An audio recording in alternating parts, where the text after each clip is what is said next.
Chapter 7 Hundreds of Wishes. June came with its long, endless rains. Day after day, the sky was gray as rain spattered against the windows. Rain dripped steadily from the leaves of the maple tree. Soon, everything in the room smelled musty. Even the sheets felt clammy. Sadako grew pale and listless.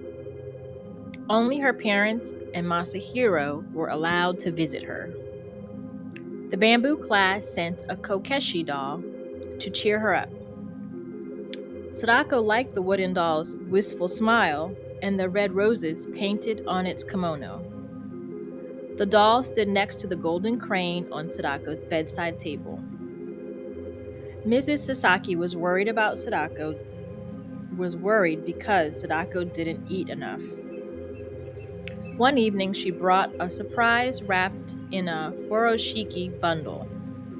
It contained all of Sadako's favorite foods: an egg roll, chicken and rice, pickled plums, and bean cakes.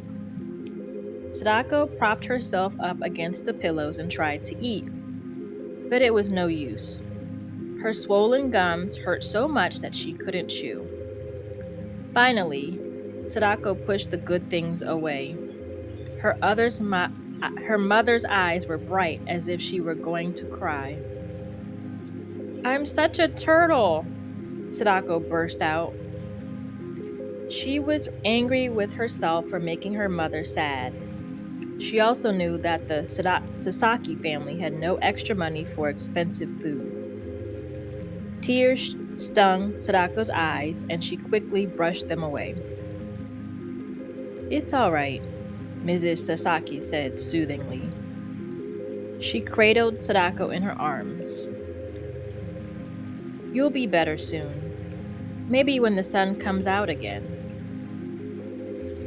Sadako leaned against her mother and listened to her read from a book of poems. When Masahiro came, Sadako was calmer and happier. He told her news from school and ate some of the special dinner. Before Masahiro left, he said, "Oh, I almost forgot. Ig sent you a present."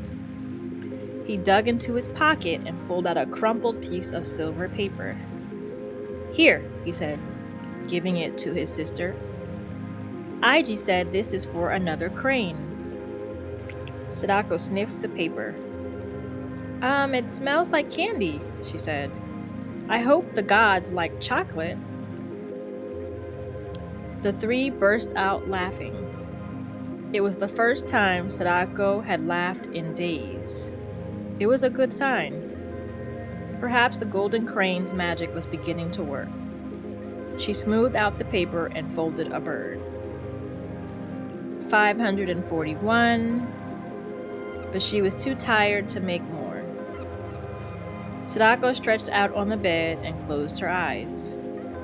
As Mrs. Sasaki tiptoed out of the room, she whispered a poem she used to say when Sadako was little.